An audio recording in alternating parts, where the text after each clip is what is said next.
What is going on, guys? Welcome back to another episode of Talking Halos. I'm your host today, Jared Timms, and I'm joined alongside my co-host, my partner in crime, Nate Green. Nate, are we going to talk about the Angels today? I don't know. I'm still pretty pumped from watching the LSU game. That was very, very impressive. Watching two top 10 pitchers in this draft, which was awesome, and then watching potentially the number one overall pick. I think he goes number one overall pick in Dylan Cruz. So yeah, a lot of talent. Don't get me talking about the draft yet. We're getting close though. It's one of my I'm favorite times super of the year. excited about the draft though. It's This one is of my gonna be a favorite fun times one. of the year. I wish, and this is when I get upset about like the offseason stuff. I wish they had the Angels had a second round pick. I really do. Super annoyed that they don't have a second rounder. But still always fun, to meet new guys and see, what the way that they're going. Not even that I'm hearing anything. I think, and maybe I hear something, I don't know. I think that the Angels are going a very similar route that they've gone in the past. If we're going to talk little prospect action, yeah, I think they're going to go college bat. And if Could I be had to college pick, arm if the right one is there. yeah, if the right, so I mean, so it depends on who's there. Like obviously, I Paul think Skeens they're is going there. college. They're going college player for Paul sure, Skeens. and it just depends on which So guy's there. Like if you mention Paul Skeens is there, there's no chance Paul Skeens no, is there because he's going one or two. yeah. If like Chase Dollander falls though, like there's a chance Dollander is the pick. Yeah. Um, If Louder's there, it wouldn't surprise me if Louder, Louder from gets Wake picked. Forest Yeah. tonight, there's a Yeah. chance he's there. Jacob Gonzalez from Ole Miss is potential. There's a lot of guys.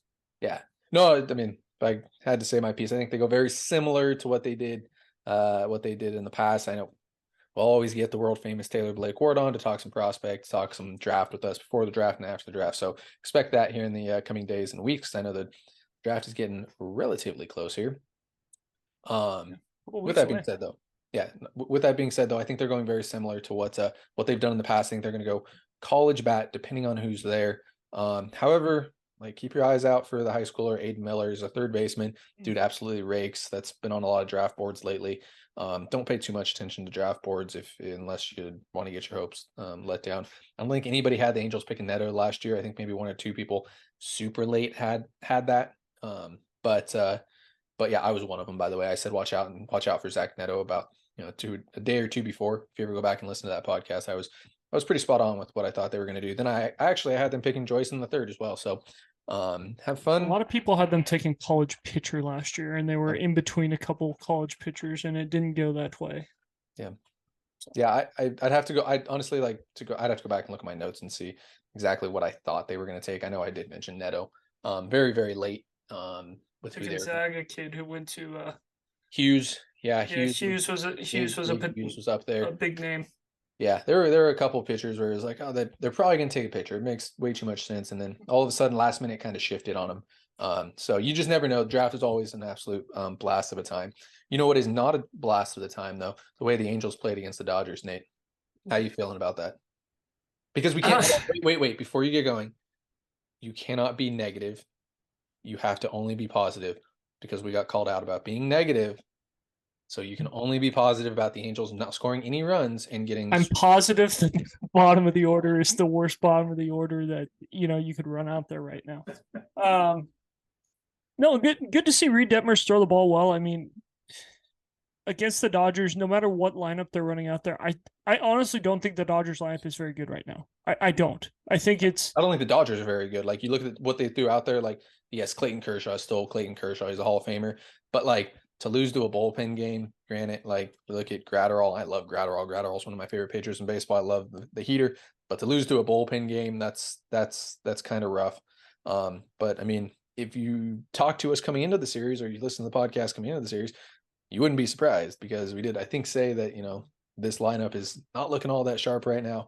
And, that you never know against the Dodgers. So positive. Yeah, good to see Reed Detmers throw. Continue to build on what he's been doing the last couple starts. I think that's 4 in a row now where he's been pretty good to elite. You could argue that this is the best start from an Angel all year before the next one. From Ohtani, you could argue that was the best start from an Angels pitcher all season long with Detmers against the Dodgers. So good to see him use his third pitch. I've been really hard on that. I've harped on that a lot. I know it's He the actually curveball. didn't use it very much. He still had it though. Yeah. He still had it. Fastball, slider, curveball, like that's what he's been working with mostly the last 4 outings. A little bit of the changeup here and there, but good to see out of him. Super excited to see him continue to get better. I think this is kind of the similar thing that we saw last year. Right around June is when he started to figure things out once he got called back up. And I feel like June is like right where he's kind of figured it out again this year. So that's huge, because if this team's going to go anywhere, they've got to pitch. And I think that's something I've said all year long. They've got to pitch. And you have Sandoval, who's kind of been struggling, Canning, who's had some good starts lately. Ohtani hasn't been as good as you would have thought he was going to be. Again, his start against the Dodgers on Wednesday night was outstanding. And then you have the likes of Tyler Anderson and Jaime Barria and whoever else that you're going to run out there. So really, really good from him. I think that's all I can really say. Besides the Ohtani start, once we get into the game 2 with Shohei Ohtani looked really good. Was able to throw everything. I think that's something that Jared was super pumped about. Yeah. So looked really, really good. It's a tough outing for him. You knew that first team just it honestly felt like one of those games where first pitcher to give up a run was going to be the loser. Like, and I know that sounds terrible, but like that's honestly what the lineup feels like right now. So for him to go out there, 7 innings, 5 hits, 1 run, 12 punchies, like really, really good outing.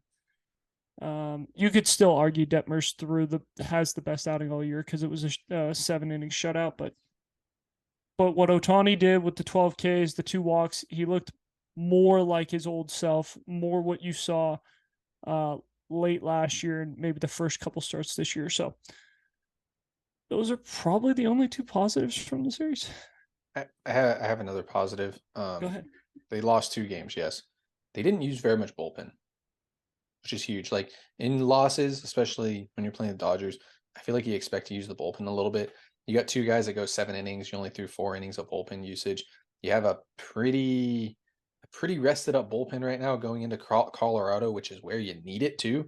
You never know with the offense there. So yeah, I mean they saved the bullpen, which is good. Reed Detmers looked fantastic. Didn't throw the curveball as much as I'd like to, but I'm not going to complain when you've had an outing like that. And oh man, I can't say what I'm thinking right now. I'm sorry. I can't do it. I can't say anything about Shohei Ohtani. Shohei Ohtani looks fantastic. Yeah. Used all his pitches like is what we wanted him to. He showed off for what his possible 2024 team could be. I mean, realistically, I think if we're going to go that route, which I don't want to talk too much about this because we talked about it a lot, but hey, he pitched really well against the Dodgers. He takes batting practice in New York in a spot that he never takes. He'll never take batting practice before the game. So he takes BP in New York to show off a little bit. So yeah, you kind of get where I'm going on that side of stuff. Kind of weird showing off for some teams. However, you cannot win games if 2 of the best hitters in baseball are going 0 for 14 in a series. And if you do, it's a lucky series, and that's just kind of not the way that the cookie crumbled. To be fair though, the way Reed threw in game 1, because he threw 7 shutty, like if you're 0 for 6, 0 for 7 in that game, like all it takes is 1 long ball. Like they could have easily won that game for how bad the offense was. It's like you're 1 swing away. I do want to ask you, Aaron Loup back-to-back nights. What's your opinion on that? Fantastic. You're down, huh? He's been one of the better relievers for the Angels, and you're down 1-0. You're going back to Aaron Loup after pitching on Tuesday. You're going to bring him back Wednesday, down 1-0. That's your best arm right there. No, it's not your best arm, but I mean, actually, you're down 1-0 with an off day Thursday. It probably is your best arm too at the time. I mean, he's been pretty decent. I wouldn't trust him, but he's been decent if you go look at his stats in the past, like before last night's game. I mean, he came in a 1-0 game too, as well. He gave up the run. I mean, it goes back to facing right. That's the guy you're going to no. in the ninth inning, down to 1-0. You're going to no a lefty specialist who should be pitching in the 5th inning. no You're going to that guy down 1-0. no. And it changes ABs. It really does. 1-0 compared to 2-0 is totally different for a pitcher. And knowing who was due up in that 9th inning, it's like, what? Why Aaron Loup there? I don't have an answer, especially with having Estevez. Then that brings me to like, do you want to use Estevez there? Like that would kind of annoy me as well. Davinsky pitched, I think, the night before, gave up a couple runs. Yeah, he gave up a couple runs. I mean, Bachman's probably available. Do you want to use Bachman in that scenario? You have today off. A 1-0. I get that. It's a 1-0. You have Thursday off. I know. And when was the last time Bachman pitched? You pitched a couple. You actually had Monday off too. So, and he probably pitched Sunday. Did he pitch Sunday or Saturday? Sunday. He closed Saturday, I think. Closed Saturday. So he hasn't pitched since Saturday. Like I said, regardless of what happened, you have a rested bullpen going into a place where you might need a lot of bullpen. And you're actually going to be facing a lot of really good teams here in the very near future, which scares the living bejeebers out of me as well. So I'm fine with them saving bullpen. If you didn't think you were going to hit off the Dodgers that night, that's but you have okay. So I understand saving the bullpen, but you're down 1-0 going into the top of the ninth, knowing Shohei Ohtani, Mike Trout, and Brandon Drury are due up in the ninth. Like, if you're going to get something going, that's the inning to do it. Yeah, you have better options. We have definitely have better options. I don't understand. I'm not going to try. It's just so frustrating that I don't know. It's just frustrating that we have to continue to watch Phil Nevin run the same stupid show every single week. I'm not going to blame Nevin because I don't understand the bullpen either. I don't understand the bullpen usage. I'm a fan of, you get in a role and you stay in that role unless you don't earn that role. You lose that role. So for right now, like Bachman, he's been very good in multi-inning situations, right? He's been one of the best relievers that the Angels have had in multi-inning situations and in general. So if you need him in multi-inning situation, you need him in the 7th and 8th, that's fine. You pitch him in the 7th and 8th, then he has to rest. That's fine. Estevez is that 9th inning guy. It's a different beast to get those last 3 outs. We've talked about it. We know that. He's that 9th inning guy. So if they're up or it's a tied game and it's 9th inning, you use Estevez. I'm a fan that the bullpen does need to be set in stone. However, with that being said, I also like when you have options to go to. You have that lefty guy that, and not saying that Loup should have been in against righty, because I don't believe that. But if you go left, right, left, or something like that, you probably want to go to Loup. You probably want to go to a lefty there, or a righty that's good against lefties. And this goes back to, we're going to continue to harp on this forever and ever, I think, Nate, because you won't ever let it down. But Perry Minasian, and this is a quote from the beginning of the season, win the platoon battles. And that goes for pitching as well. That goes for winning those platoon, type battles. It goes for, lefty, righty, lefty, those matchups. You have to win those matchups as well. And honestly, the Angels have done a good job. I do question a lot of things. But I also, they've gotten away with a lot of things that I don't understand, which is fine. And that's kind of been the entire theme of the Angels this season and Perry Minasian. It's like, I don't understand it, but it's kind of working. So I'm not going to really question it either. And I understand that going into the inning, it was left, right, left. Like, I get that, but it's not necessarily a left, right, left that I was like, oh no, like, it's not like they were facing Freddie Freeman, Will Smith, and then, insert left-handed Mookie Max Betts, Muncy, like, they were facing Jason Hayward, Miguel Vargas, and James Outman, who hasn't got a hit in 6 weeks. James Outman was the hottest player on the planet for like the first month of the year, and the dude's all the way down to 230. So it's not like we're facing a like Freeman, Will Smith, and Max Muncy. And it's like, oh no, like, yeah, good idea to go lefty, because not only are they not going to hit for those guys, like their numbers, Freeman's going to hit against pretty much anyone. Will Smith has reverse splits, so that would kind of actually work out. And then you would have Max Muncy, who typically struggles with the lefty. So like, it would make sense for that. But they're throwing 3 guys up there, and they're pinch hitting for 2 of them. Like, there's no shot they're letting Jason Hayward hit against the lefty. And there's no shot they're letting James Outman hit against the lefty. He's turned into a platoon guy. So those are the things that's like been frustrating to me to watch and to see. It's like, oh, we're gonna try and win this platoon battle, but we didn't think that they were going to make a move to match us. Like I go back to the night that we were at the game, and I think Theis was at the no, Wallach was at the dish, and they go Walsh to hit for Wallach, and it was like, huh, you mean the guy on the mound has seen? Well, they go to a left, then they went to a lefty. Yeah, and it was like, oh wait, you mean the guy they can go to the bullpen? Yeah. We thought they couldn't go to the bullpen. It's like, so now you're going to throw off Walsh against the lefty, and it just made no sense. Walsh ended up walking in the AB, and it works out for them. But like, if you're trying to win the platoons, like you say, what the heck are we doing? So I don't know. It's frustrating. Can we talk a little bit about Jared Walsh? How much longer can we let this guy stay here? I mean, I honestly, like, I want to say you see Trey Cabbage first, but I actually think they might go to a guy like Daniel Murphy first. Played first base a couple nights ago in Salt Lake. I don't know if that's going to be an option or not.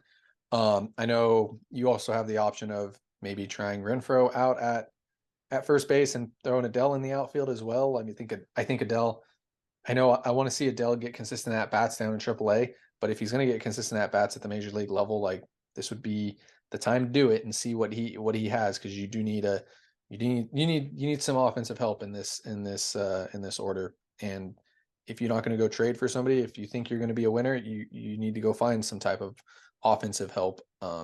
And not Jared Walsh, but a healthy Jared Walsh would do that. But Joe Adell, with the way he's swinging it, even if he's going to bat 240 and hit 15 home runs into the season, that's better than what you're seeing from Jared Walsh at the moment. So I'll take 119 with a 468 OPS. Like, I don't know, like, what the deal is. He has one option left, so this is it for him. You send him down, you call him back up. It's it's make or break for him. But we said this going into the year. This is not an easy surgery to come back from. Like, this is not something that we've seen a lot of. It's not Tommy John, where it's like, oh, there's 25, 30 Tommy John surgeries a year, and all those guys come back and pitch at some point at the level they were at. If they were in the major leagues, they pitch in the major leagues. If they were in AA, they pitch in AA, whatever. So it's not one of those surgeries that we see commonly for everyone, first of all. Second of all, not a surgery you see commonly for position players. This is only the second position player, if I remember correctly. Mike Zunino was the first. And he just got DFA by Cleveland and outright released because he has been so bad. So it's not a good track record of guys coming back from this. And I know some things went on with the migraines and insomnia and things like that. And I think it all correlates to the surgery he had. So I don't know. It's getting to a point where it feels like Perry's just throwing guys out there to be like, hey, look at what I did, instead of like, just put guys out there that are going to help us win games. Because Padlo, he's not it. He's not it. I'd rather see David Fletcher. By the way, David Fletcher got hurt. So yes. He's definitely not getting called up. Just watching some replay of it. So I agree 100%. And I'm not a big David Fletcher guy. I think that he's a poor man's Gio Urshela. Gio Urshela has been great until we got the unfortunate news that he's probably going to be out the rest of the year. But like, yeah, it's like, oh, let's be the GM that says like, hey, I found this guy out of nowhere and now he's a big leaguer. It's like, just because you make the major leagues doesn't mean anything. In this in the way we're talking. Of course, anytime you make the major leagues, like, it's an awesome accomplishment. But like, for Perry to go to this guy, where you have a David Fletcher, you have a Joe Adell, you have a Trey Cabbage. There's just so many different options that you could have gone here, and this is the way that they go. Like, are you going to finally tip? And I'm sorry, just going to take a nice right turn here. Are you going to tip the cap to the amount of options that you have down there? You don't know about them, but like, it's the same thing as Stefanik last year. Like, I wanted to know what Stefanik was, and actually, Stefanik doesn't look horrible this year. Like, he is I'm not going to say what I think what he is. He's Mike Stefanik. He is I think he's a spark plug. I really like him. I don't know if he's like an everyday major leaguer, but it's fun to see a guy like that. Trey Cabbage, I want to know what he is. Like he could be he could be an all-star. Like if he all of a sudden has a hot, start to the season, he gets every day at bats.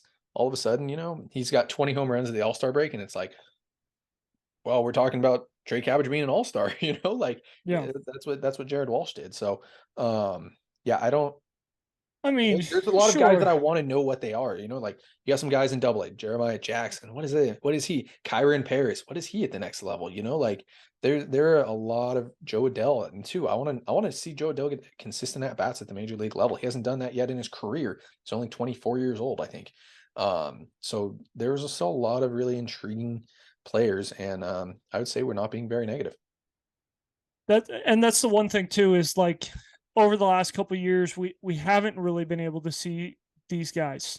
We haven't really made deals at the deadline to get rid of guys and be like, hey, let's call up a Joe Adell and let him play for the entire month of September.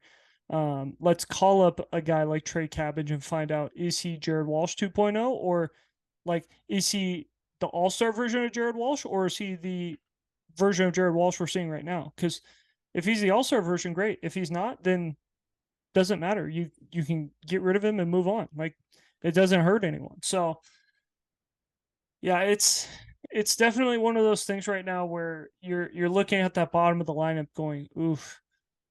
If you don't score after Drury's AB, you're in some trouble. Like Ward's not even swinging it that good, and then you get into it, and it's Walsh, it's the catcher, whether it's Wallach or Theis, and Theis is starting to cool off, Wallach's starting to cool off, but they're still quality pieces. Like it's not like they're going up there and giving away ABs like Walsh, and then you run into the Rengifo and Velasquez or Stefanik or whatever it is, and it's like, it just doesn't exude confidence when you see those guys going to the dish. Like, I mean, with Padlo was up with, what was it, second and third, one out. Like, were you confident that guy was going to get a hit right there? No. No, I'm not. No disrespect to him, but like, that's Clayton Kershaw on the mound. Like, you're probably not going to hit there. Obviously, Renfroe, Drury, Trout, Ohtani, those kind of guys, it's like, yeah, we got a shot to get a hit with those guys the way they've been swinging it. Even Moniak against righties, like those guys get ABs. Like we're confident they're going to put together a competent AB. Yeah. So that's just the frustrating part about this series. You're going to go to Colorado. You're going to hopefully put some runs on the board. Colorado hasn't pitched. They haven't really won too many games either. I think they're 28 and 28 and need to win a series, if not sweep it. 29 and 48 going into this series. So this a good series for the Angels to put up some runs again in Colorado. Pretty easy to hit on top of a team that hasn't pitched that well. This is definitely a big series for the Angels to bounce back. Big one. As we get closer and closer to the trade deadline, and we can't sit on this, we're only a couple games out, but we're really not real contenders. We got to find out if this is a real contender or are we pretenders. Absolutely. So, hey, good podcast here. I like it. I like what we're doing. Like what we got going on. It's good to get back in a rhythm here. We'll be back on Sunday night for you guys. So, go ahead. If you guys had any questions for us, want to, just say hi. You can follow us on all of our social medias, Twitter, Instagram, and Facebook.